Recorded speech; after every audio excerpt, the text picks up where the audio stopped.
enseñara sobre el tema, volviendo nuevamente a mostrar cuán equivocados estaban muchos de los conceptos que gozaban de gran popularidad en el judaísmo de la época, y de los mismos discípulos habían quedado gravemente contagiados. Los principios del reino de Cristo eran diferentes. Si a alguien le iba a costar entrar en el reino, era precisamente a los ricos.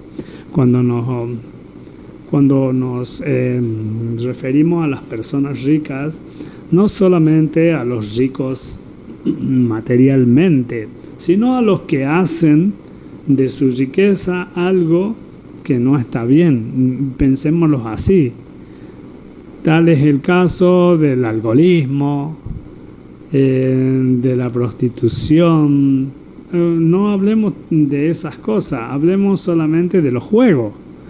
De solamente hacer de su riqueza los juegos un pasatiempo. Esos son los tesoros con los que muchas personas conviven, apartándose totalmente de Dios. Entonces, cuando hablamos de las riquezas, no tan solo hablamos de esas riquezas materiales del dinero, sino de muchas otras formas de riqueza que puede haber en nuestras vidas. Es muy triste contemplar cómo con el paso del tiempo el cristianismo organizado ha procurado las riquezas materiales y ha vuelto a caer en los mismos errores que el Señor corrigió en sus discípulos. Porque no debemos olvidar que es Satanás quien promete los reinos de este mundo, y que contrariamente a lo que muchos quieren creer, Cristo nunca predicó que aquellos que creyeran en Él tendrían en este mundo una vida llena de prosperidad material. Me refiero a que Cristo no promete nada ni da nada a cambio de algo. Simplemente lo enseña en forma gratuita y lo da en forma gratuita a los demás, y espera que nosotros lo hagamos lo mismo con los demás. Dice, Cristo nunca predicó que aquellos que creyeran en Él tendrían en este mundo una vida llena de prosperidad material como muchos de nosotros creemos, de éxito, de aceptación social, libre de problemas, sufrimiento, enfermedad, persecuciones, odio. No quiere decir porque nosotros seamos cristianos vamos a estar exentos o inhibidos de todos esos males que son propios de este mundo. Nosotros caminamos con esos males, con esas dificultades, y justamente es para que nosotros estemos claramente enfocados en nuestros propósitos. Nuestro propósito es conocer a Dios y hacer su voluntad, y lo demás es parte del camino. El Evangelio de la prosperidad.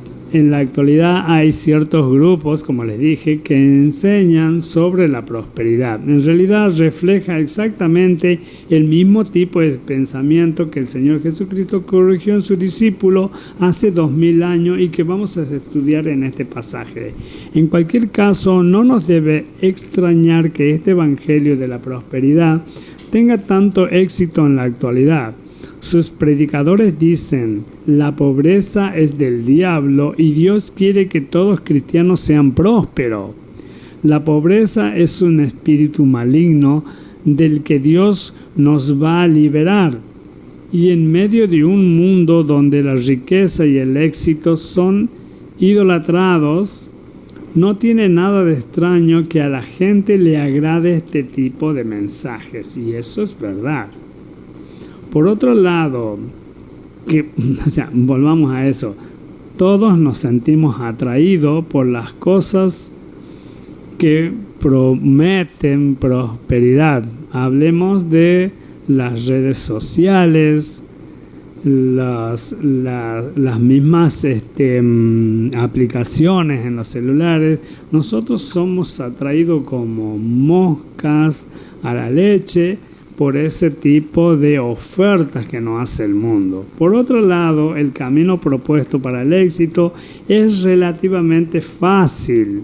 Sí, nos facilitan todo con ese tipo de cosas para que nosotros fácil entremos y seamos felices con esas cosas y hagamos de nuestra riqueza esas cosas y no lo que lo que les dice al principio, conocer a Dios y hacer su voluntad. Hacer su voluntad significa hacer lo difícil. Y eso es lo que nosotros no estamos dispuestos a hacer, sino tomar el camino fácil de las cosas que nos propone el mundo, sobre todo las riquezas. A las predicaciones de este tipo de evangelio siempre hay una serie de insistentes invitaciones a depositar generosas ofrendas para apoyar los ministerios promovidos por estos predicadores. Sí, eso es verdad.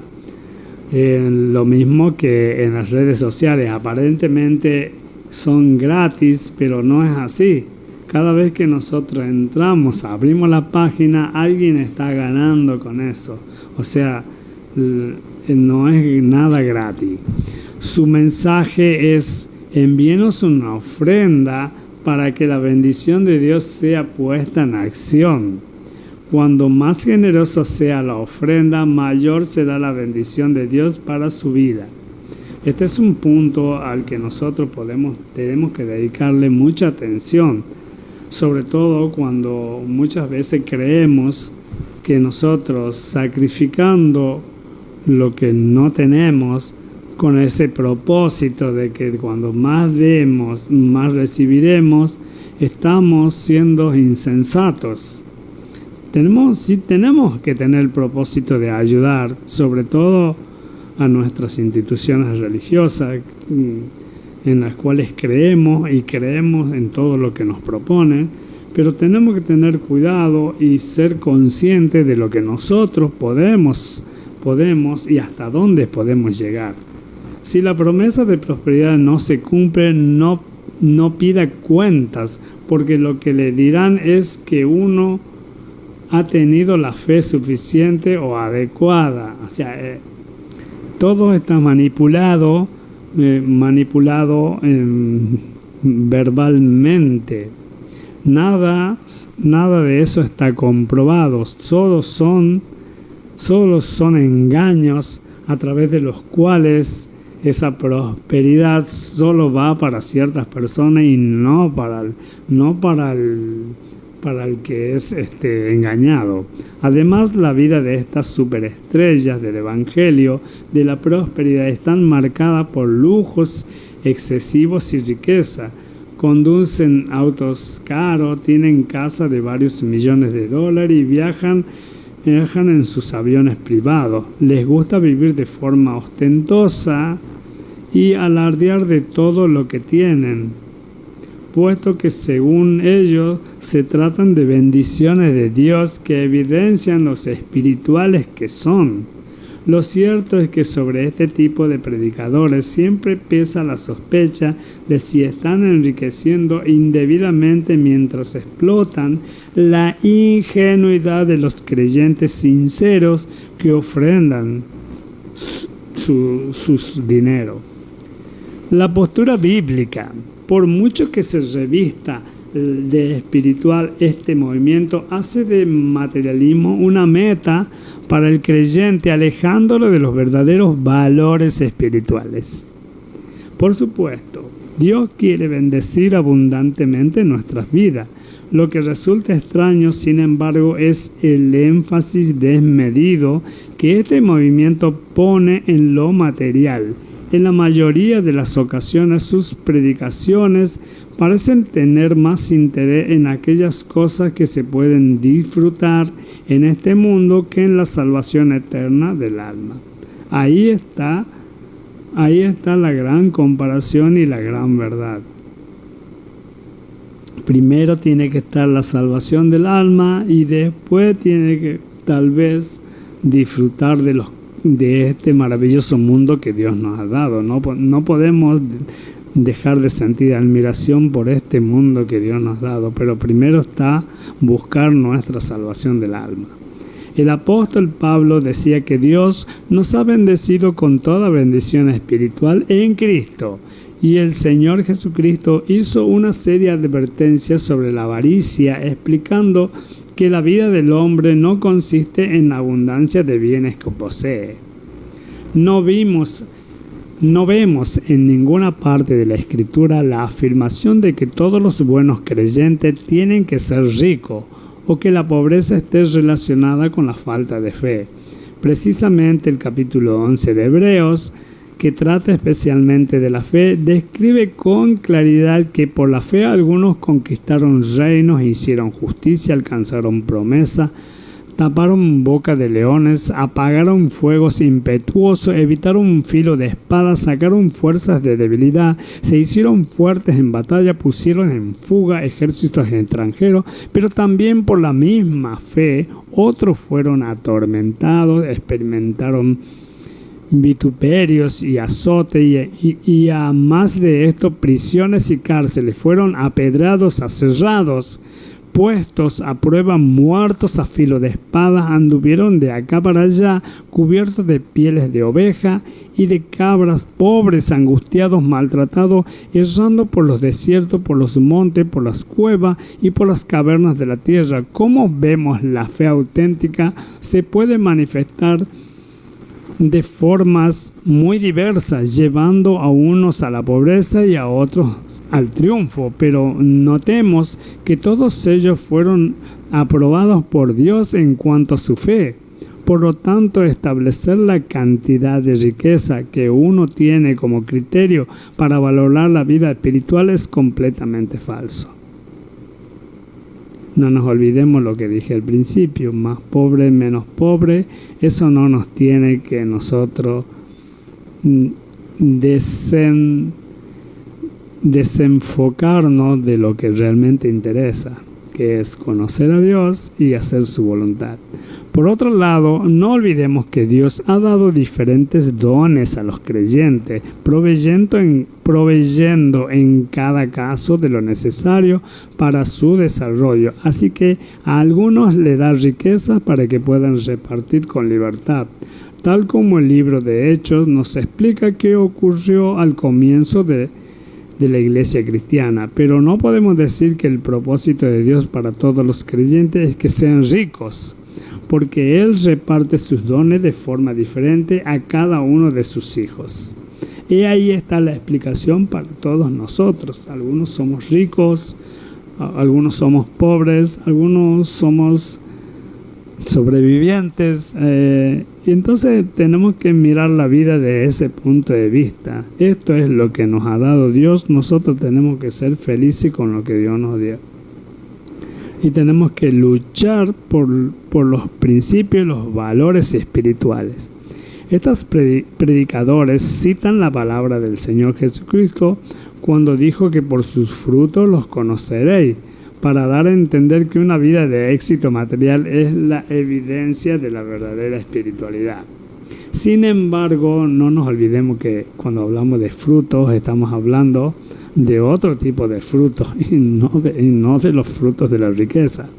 Sin embargo, nos permitimos citar también las palabras del apóstol Pablo para hacer notar a qué tipo de frutos se refería el Señor Jesucristo. Más el fruto del Espíritu, el amor, el gozo, la paz, la paciencia, la benignidad, que son las que nos dan el Espíritu Santo, mansedumbre, templanza, es por un carácter santificado en lo que se demuestra la presencia y el poder transformador del Espíritu Santo. Y no es en el saldo de la cuenta bancaria o en el automóvil que se conduce, eso sería absurdo. Otro de los puntos importantes de este tema es que una de las razones por las que Dios daba riqueza a su pueblo era con el fin de que pudieran compartirla con los que no tenían. En este sentido, el Señor explicó la historia de un rico que terminó en el infierno porque no tuvo cuidado del mendigo que estaba en la puerta. Voy a hacer una pequeña pausita y ya estamos retornando.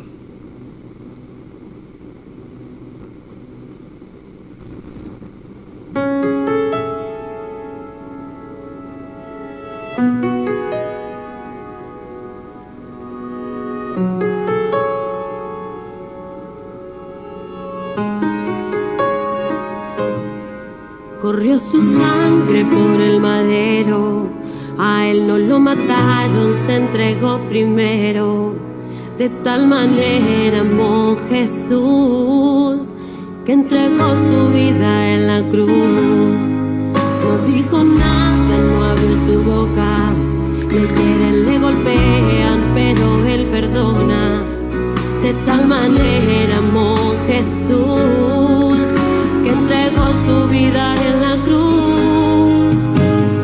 Santo es el que vive, santo es el que reina, santo en las alturas, santo aquí en la tierra, santo en el pesebre, santo en el sepulcro, santa es su sangre derramada en la cruz. Santo es el que vive, santo es el que reina, santo en las alturas, santo aquí en la tierra, santo en el pesebre, santo en el sepulcro, santa es su sangre derramada en la cruz.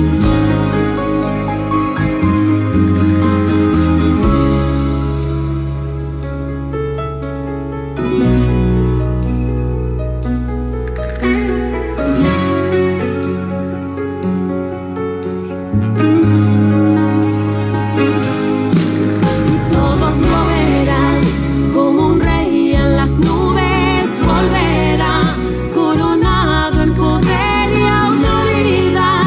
El Cordero y León reinará. Todos lo verán como un rey en las nubes, volverá coronado en poder y autoridad. El Cordero y León reinará. Santo es el que vive, santo es el que reina, y santo en las alturas, santo aquí en la tierra, santo en el pesebre, santo en el sepulcro, santa es su sangre derramada en la cruz. Santo es el que vive, santo es el que reina, y santo en las alturas, santo aquí en la tierra, santo en el pesebre, santo en el sepulcro, santa es su sangre derramada en la cruz. Santo, santo, santo es el que reina. Santo, santo es quien me guía hacia la vida eterna. Santo es quien me cuida para que mi vida siga entera. Santo en la tormenta y en la oscuridad. Santo es quien me inspira para poder pelear. Santo es quien me ayuda para continuar. Santo el que me abriga, santo el que me cuida. Santo cada día me suspira de su vida. Santo es el que vive, santo es el que reina, y santo en las alturas, santo aquí en la tierra, santo en el pesebre, santo en el sepulcro, santa es su sangre derramada en la cruz. Muy bien, aquí estamos retornando y bueno, seguimos con este comentario que habla sobre Jesucristo y los ricos. En otro punto importante en este tema es que es una de las razones por la que Dios daba riquezas a su pueblo era con el fin de que pudieran compartirla con los que no tenían. En este sentido, el Señor explicó la historia de un rico que terminó en el infierno porque no tuvo cuidado del mendigo que estaba a su puerta. El rico vivía en el placer y el lujo, mientras que el pobre moría de hambre. Esto nos advierte de que Dios no aprueba que un cristiano lleve una vida de hambre. Esto nos advierte de que Dios no aprueba que un cristiano lleve una vida de lujo desmedida mientras millones de personas se mueren de hambre en la actualidad. Ojo con eso. Esto es una actitud insolidaria que nada tiene que ver con el estilo de vida que predicó el Señor Jesucristo, que Él mismo vivió. Este tipo de predicadores convierten el Evangelio en una relación mercantilista con Dios Yo le doy a Dios y Él me lo devuelve multiplicado. Muchos de nosotros, hasta nosotros mismos, debemos haber aplicado ese criterio psicológico. Y bueno, aquí está la prueba de que no es el camino. Afuera queda la relación personal, la oración, la consagración, el leer la Biblia, incluso el esfuerzo y el sacrificio en el trabajo. Todo se reduce a que en un momento dado la persona haga su ofrenda. Por otro lado, ¿por qué hay que sembrar específicamente en los ministerios de estos pastores de mega iglesia?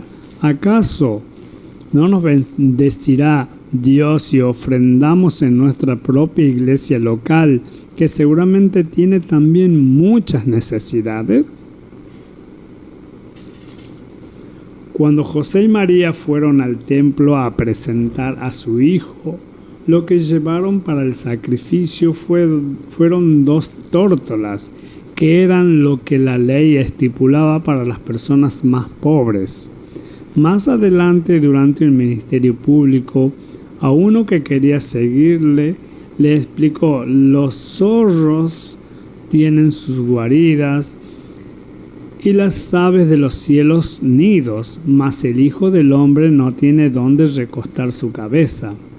Y lo que dijo era completamente cierto. Le vemos enseñando desde una barca ajena, entrando en Jerusalén en un burro prestado, cenando en la última noche en un aposento que le habían dejado para ocasión y finalmente sepultado en una tumba ajena.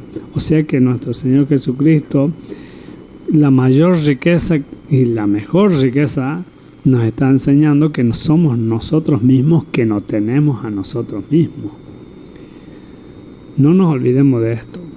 Indudablemente, el estilo de vida que el Señor tenía no se parecía en nada al que presumen de llevar los famosos predicadores de la prosperidad.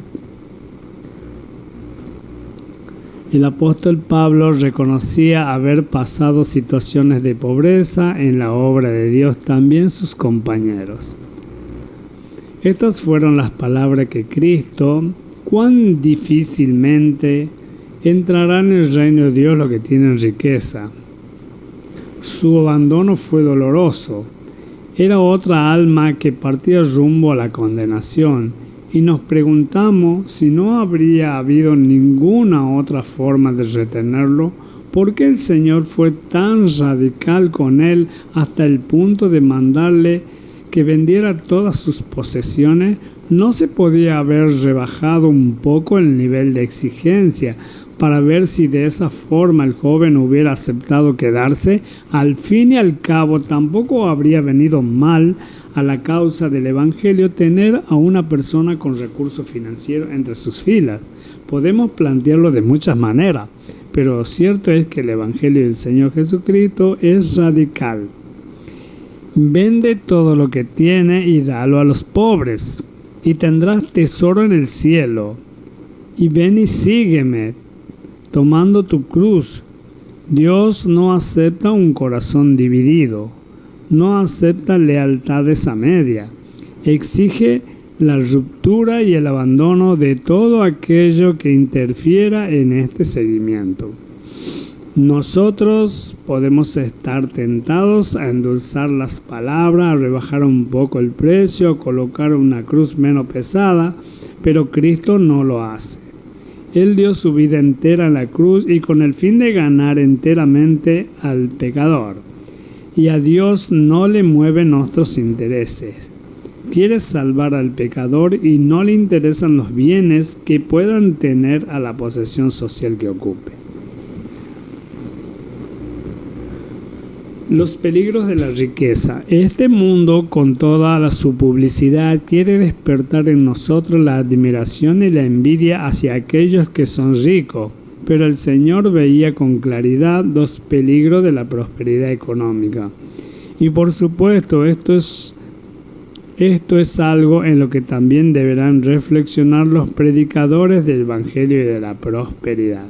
Las riquezas materiales tienden a hacer que el corazón del hombre se apague a este mundo.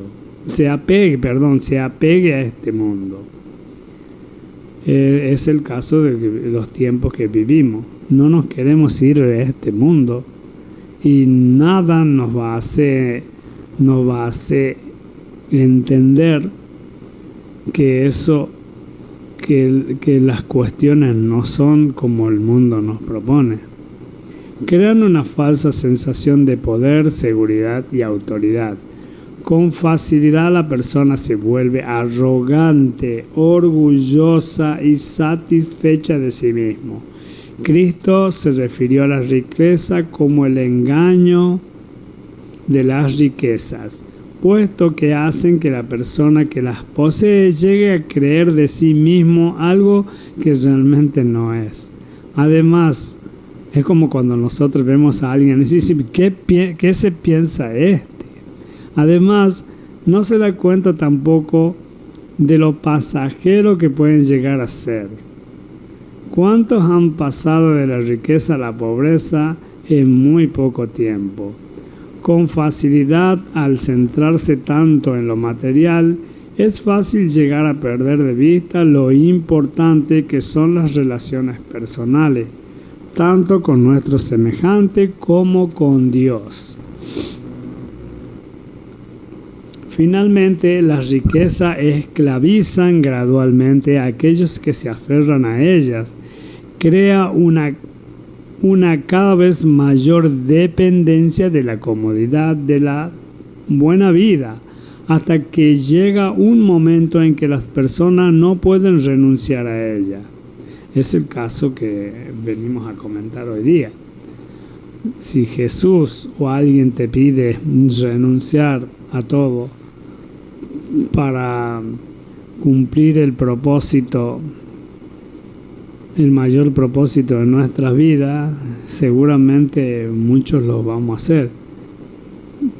No digamos mucho, digamos poco lo van a hacer y muchos no lo vamos a hacer.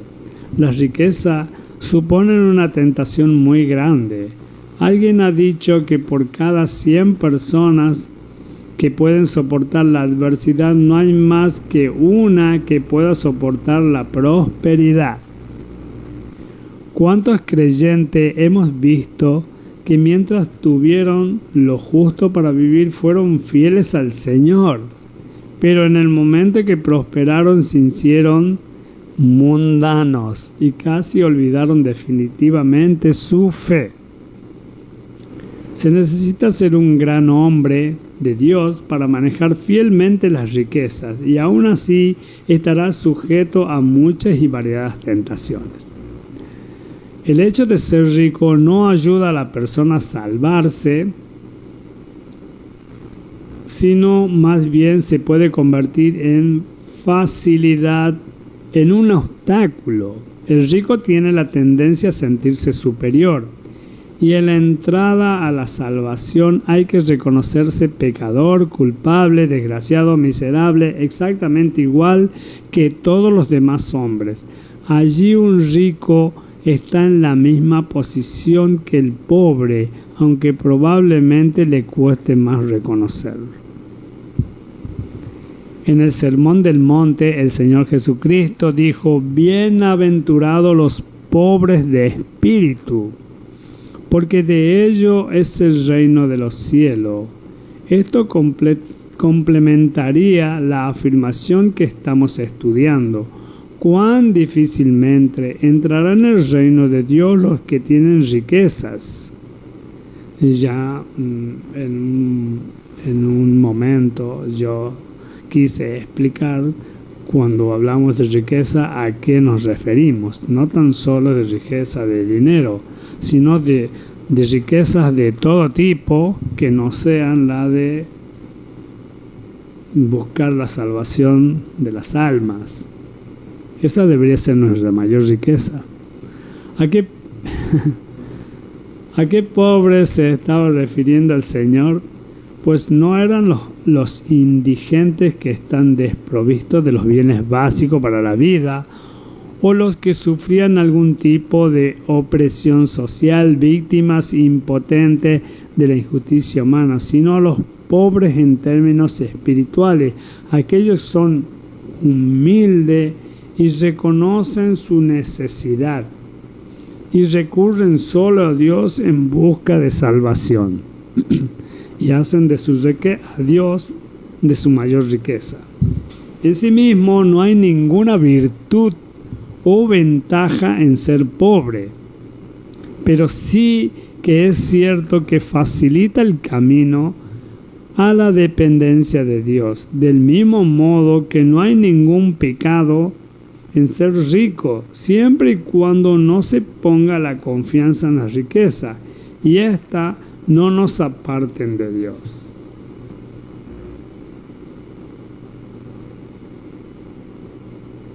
Todos debemos pedir a Dios el sentirnos satisfechos con lo que poseemos.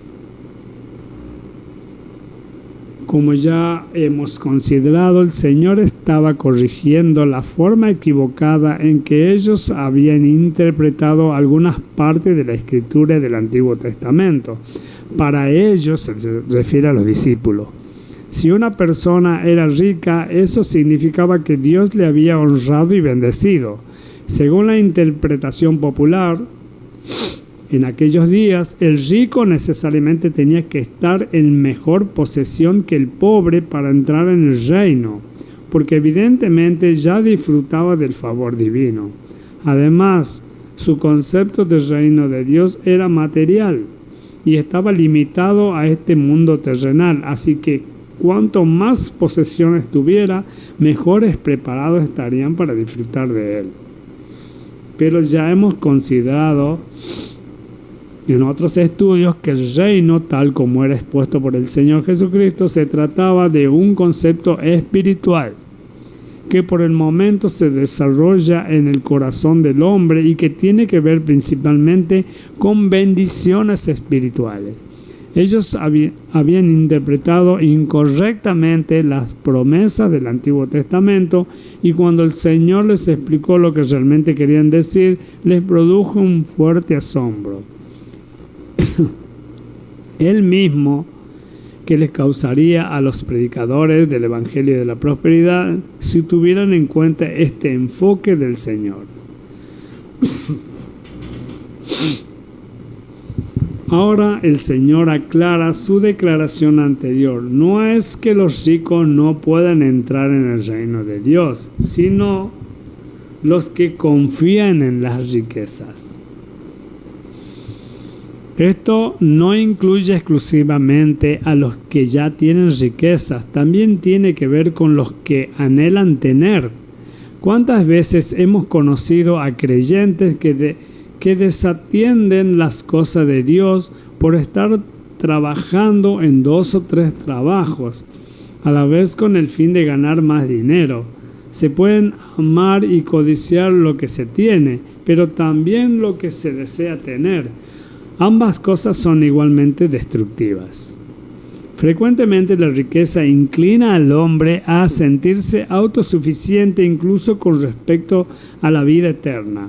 He aquí por qué es tan difícil que los que confían en la riqueza entren en el reino de Dios. Solo quienes reconocen su pobreza espiritual absoluta pueden disfrutar de la gracia de Dios.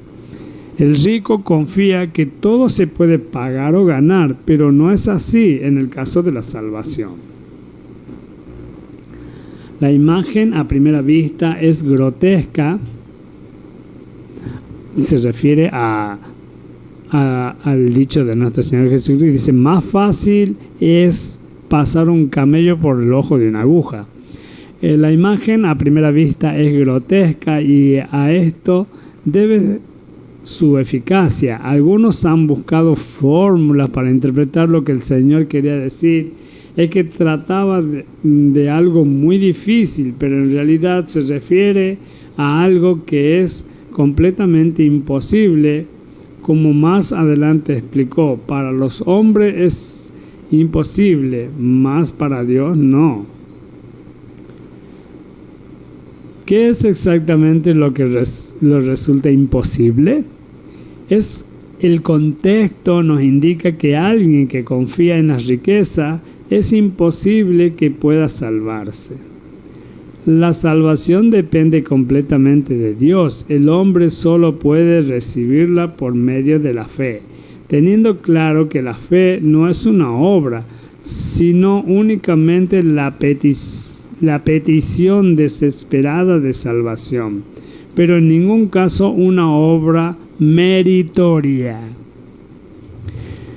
Esto desarticula cualquier creencia de que por nosotros hacer actos buenos nos merecemos la salvación. Esto volvió a causar asombro entre los discípulos. Era evidente que estaban teniendo dificultades para recibir una enseñanza tan diferente a la que estaban acostumbrados a escuchar. Pero la cuestión era realmente importante. Así que el Señor la volvió a repetir por medio de esta ilustración. Lo que tenían que entender es que la salvación es imposible para los hombres, independientemente de los logros humanos que hayan conseguido o las posesiones que tengan. Todos por igual necesitamos ser salvados por Dios. Para los hombres es imposible, mas para Dios no. Nos quiere decir que por nuestros propios medios y méritos no podremos salvarlo. La buena noticia es que hay salvación para todo el mundo, rico y pobre, con tal que el hombre confíe únicamente en el Todopoderoso, porque Dios sí puede salvar. Ahí está claro, deja clara esta escritura, que para alguien que quiere prosperar no es malo querer prosperar. Simplemente no tenemos que hacer de esa prosperidad que buscamos nuestro mayor propósito, sino lo que ya le dije, no descuidar nuestro anhelo de salvación. La buena noticia es que hay salvación para todo el mundo, rico y pobre, con tal que el hombre confíe únicamente en el Todopoderoso, porque Dios sí puede salvar. En otro dicho, nosotros lo hemos dejado todo y te hemos seguido, le dicen discípulo. En este momento, como si algo se hubiera encendido en la mente de Pedro, se sintió movido a señalar a Cristo que él y sus compañeros lo habían dejado todo a fin de seguirle.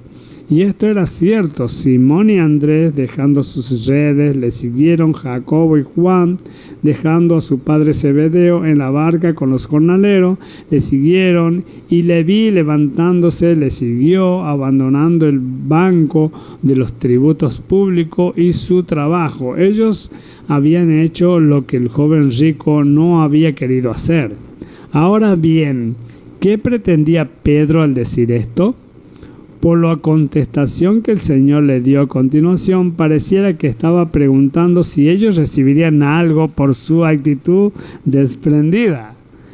El Evangelio de Mateo da una versión más amplia de su pregunta que confirma que esta idea que pues tendremos. Esto era típico en el apóstol Pedro, donde encontramos con frecuencia esta mezcla de penetración espiritual y de ambición carnal que solía expresar con tanta espontaneidad. Por causa de mí y del Evangelio, que no reciba 100 veces más.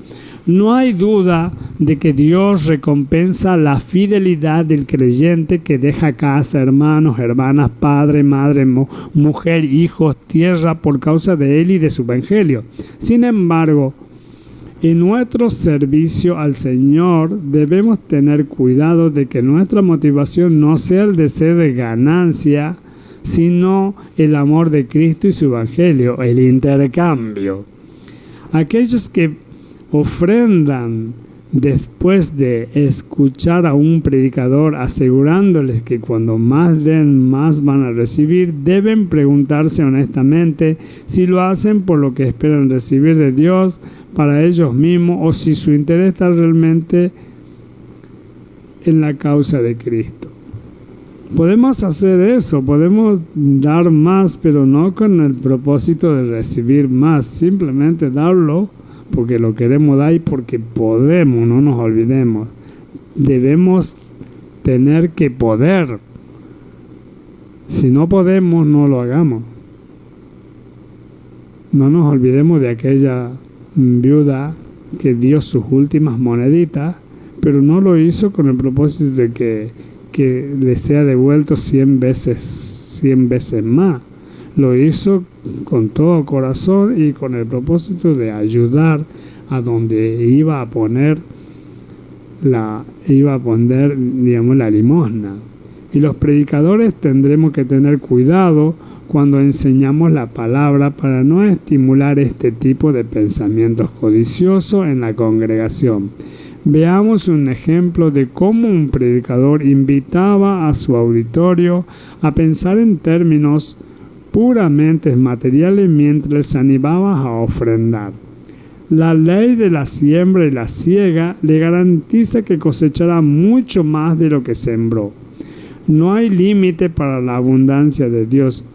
Anote en la papeleta adjunta lo que necesita recibir de Dios: la salvación de un ser querido, la sanidad, un aumento de sueldo, un empleo mejor, un automóvil o una casa mejor, la compra o venta de una propiedad, guía en los negocios, las inversiones, sea lo que necesite. Adjunte la papeleta con su semilla en dinero y espere la bendición de Dios a cambio.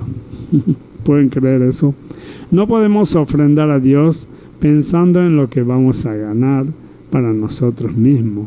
Esto es avaricia, lo que es un pecado de idolatría. Y por último, la persona que ofrenda debe ser prudente y examinar bien cuál es el destino del dinero ofrendado. Si la finalidad es que un telepredicador pueda tener una casa más cara, un automóvil más ostentoso y alojarse en las habitaciones más caras de hoteles, no se puede decir que esto sea, como dijo el Señor, por causa de mí y del Evangelio. En muchas ocasiones no podemos entender cómo hay creyentes ingenuos que emplean los pocos recursos económicos que tienen para que otras personas que se dicen hermanos suyos puedan mantener un estilo de vida lleno de lujos y caprichos. Nunca debemos olvidar que el Señor nos hace responsable de la administración de los recursos que ha puesto en nuestras manos. Bueno, y con esto último yo me despido. Será hasta el próximo sábado. Hoy hablamos de las riquezas y de los peligros que representan para nosotros. No nos olvidemos que nuestro mayor propósito es conocer a Dios y hacer su voluntad. Bueno, de nuevo, antes de despedirme, quiero invitarlos para la peregrinación a los Yampa, que se va a hacer el día 6, 7 y 8 de septiembre. La inscripción sale 10.000 pesos, con eso abonaremos nuestro viático de transporte, comida, refrigerio, para poder ir y volver. Necesitamos la colaboración de ese dinero para poder solventar los gastos. Como les dije, 6, 7, 8 de septiembre estaremos peregrinando a la Virgen de los Yampas. Las inscripciones se hacen en Aguilares, en la iglesia Nuestra Señora del Carmen, en Fátima, en la parroquia de Fátima. Y aquí en Alvear lo estoy haciendo yo en mi casa. Mi número de teléfono es 3865-573-102. Esto es Cuenta Regresiva. Yo soy Daniel de la Fuente y estamos saliendo por Radio Morenita del Valle en 104.5 desde la ciudad de Concepción, en Tucumán, Argentina. Yo me despido, como siempre, esperando que tengan un lindo fin de semana. Y nos encontraremos el sábado, Dios mediante.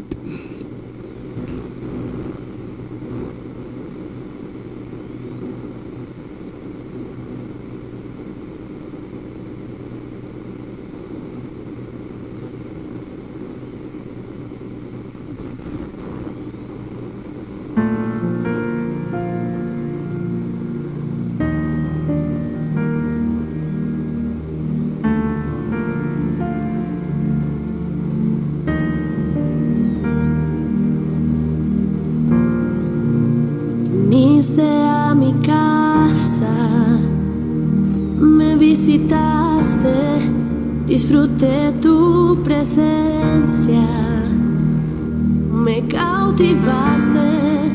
No quiero que te vayas, yo quiero que te quedes. He preparado un aposento para ti.